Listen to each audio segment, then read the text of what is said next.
เป็นแบบประเพณีบุญรัสเซียพี่น้องจะโฮมกันเราก็ได้ถือโอกาสได้มาถ่ายพี่น้องแล้วก็มีคนลาวซาดลาวเขาไม่ได้มาโฮมเลยนี่คือสาวอาชีพ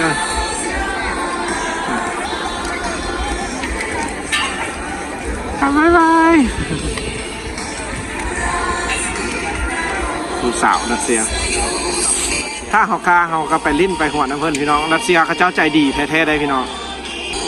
เพียงแต่เขาแบบโบกล้าเข้าไปหาเพิ่นแบบคันว่าเขาอยากไปลมไปลิ้นนะเพิ่นลิ้นน้ำพี่น้องคนรัสเซียแต่ว่าแบบสำหรับเขาได้มาอยู่นี่พี่น้องเขาก็รู้สึกได้พี่น้องว่าประเพณีเมืองหนาวที่สกีพี่น้องเลย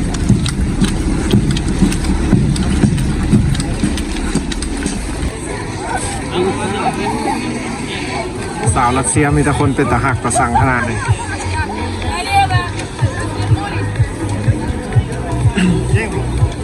มันจะมี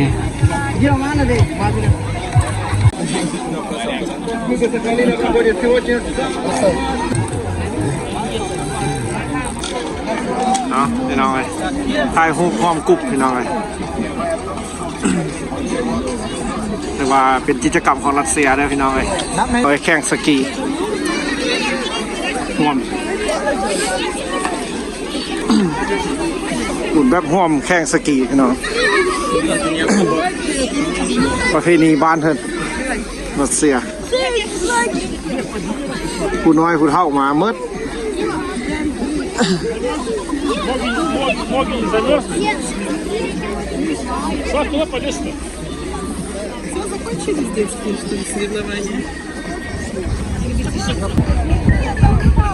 การดีๆพี่น้องได้ถ่ายแบบบุญงานบุญขี่สกีของรัสเซียพี่น้องเลยกิจกรรมฤดูหนาวชีวิตชาวเมืองหนาวพี่น้องรัสเซียТак они, я даже не подумала.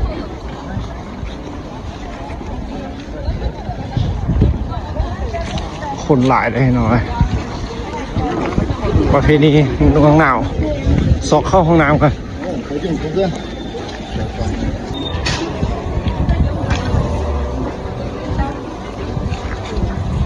ประเพณีเสีย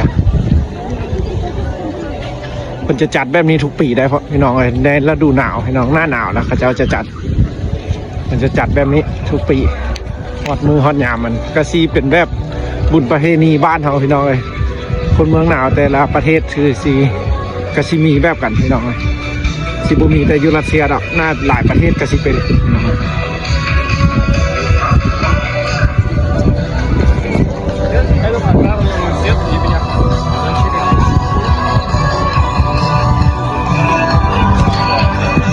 บ้านคนเสีย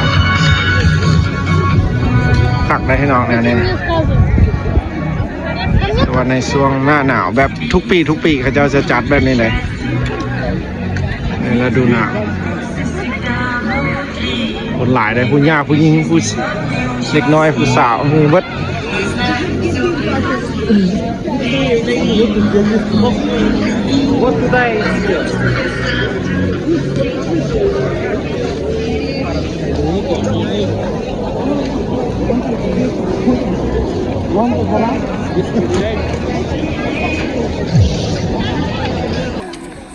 ซาดลาวเขาก็มาพี่น้อง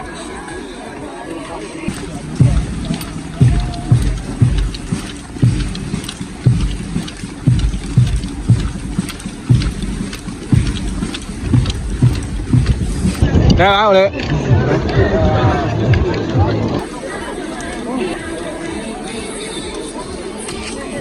ตอนนี้กาเพิ่นกำลังซีแข่งแล้วพี่น้องเดี๋ยวสิไปเลาะถ่ายให้มึง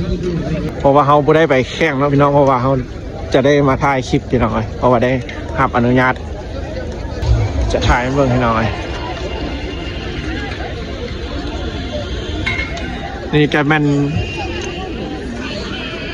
แบบแต่ละห้องเรียนพี่น้องห้องเรียนจะได้ไป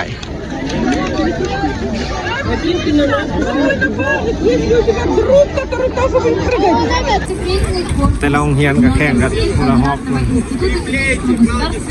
университета. Здесь вы можете согреться горячим чаем, вкусной выпечкой и даже пообедать студенческим. แข่งแล้วก็จะมีน้ำซาน้ำอย่างให้จิน Веселую ставку для малышей мы начнем розыгрыш подарков от наших партнеров, поэтому, дорогие, всем удачи и прекрасным стартом. Мы же, в свою очередь, приглашаем всех, кто пришел поддержать เกี่ยวพี่น้อยแข่ง Tu peux remplacer avec pour moi. ใช่ Armand la cinéma. ได้เอามันพูดรู้ดีทำมันน้องมันกดนาซิน่าเด้อโอเคเฮ็ดไว้ให้มันได้แซมเด้อให้มันได้แซมหน่อยให้มันได้แซมเด้อคนลาวเขาน่ะไป Los Perimeter. เราเราเป็นยัสคารา Los โซ Period. ได้แชมเปี้ยนนะ Да, чемпион Лаос. แชมเปี้ยนแล้ว Где эти двое? เอาเดี๋ยวเขาสิทายเบิ่งยาวๆเลยพี่น้องคนหลายอีหลีได้จนแวกจนแต่ละมหาวิทยาลัยแข่งแล้วก็เกี่ยมออกเมืองพี่น้องเพราะว่าอากาศมันก็หนาวได้พี่น้องเพราะว่าสุ่มเมืองหนาวแล้วพี่น้อง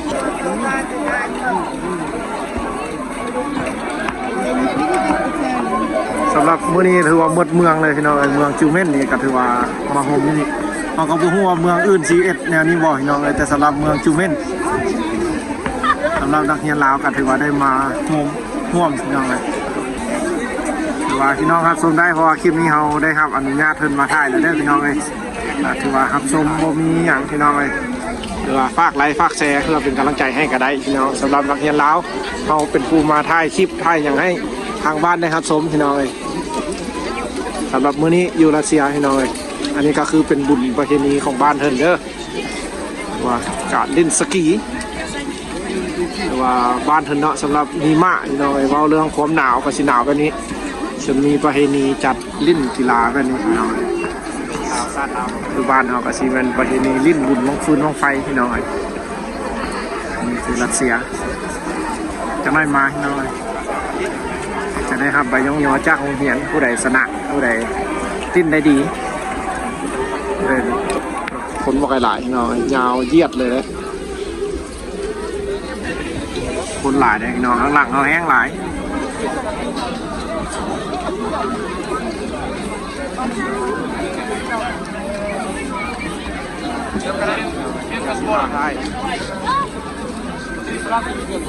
นี่แหละพี่น้องชีวิตคนเมืองหนาวประเทศรัสเซียพี่น้องไอ้คนแบบมีความสามัคคีกันขนาดที่น้องเวลามีบุญมีงานกะสิมุ่งกันมาอยู่นี่พี่น้องถ่ายคลิปถ่ายวิดีโอโรงเรียนแต่ละมหาวิทยาลัยน้องจะเอามาให้แบบแข่งแล้วเราก็ไปกินน้ำซา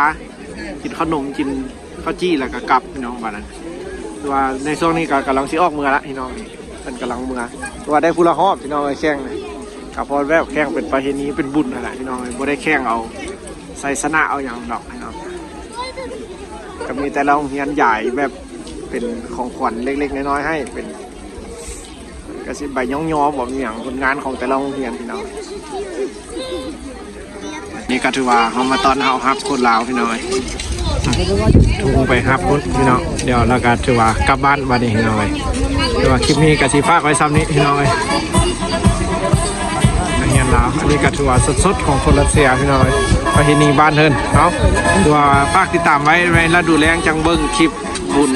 ที่ยิ่งใหญ่ของรัสเซียอีกพี่น้องวันไซสนะเจอกันใหม่พี่น้องมือหน้าเด้อหรือว่าคนลาวมาฮอดแล้วพี่น้องเลยทุ่งไปครับพี่น้องเดี๋ยวเราก็ถือว่ากลับบ้านวันนี้พี่น้องเลยถือว่าคลิปนี้กระสีฝากไว้ซ้ำนี้พี่น้องเลยนักเรียนลาวอันนี้ก็ถือว่าสดๆของคนรัสเซียพี่น้องเลยประเพณีบ้านเฮินเนาะถือว่าฝากติดตามไว้ในฤดูแล้งจังเบิ้งคลิปบุญที่ยิ่งใหญ่ของรัสเซียอีกพี่น้องวันไซสนะว่าคลิปนี้กระสีจบเท่านี้บ๊ายบายเจอกันใหม่พี่น้องมือหน้าเด้อหรือว่าคนลาวมาฮอดแล้วพี่น้องเลย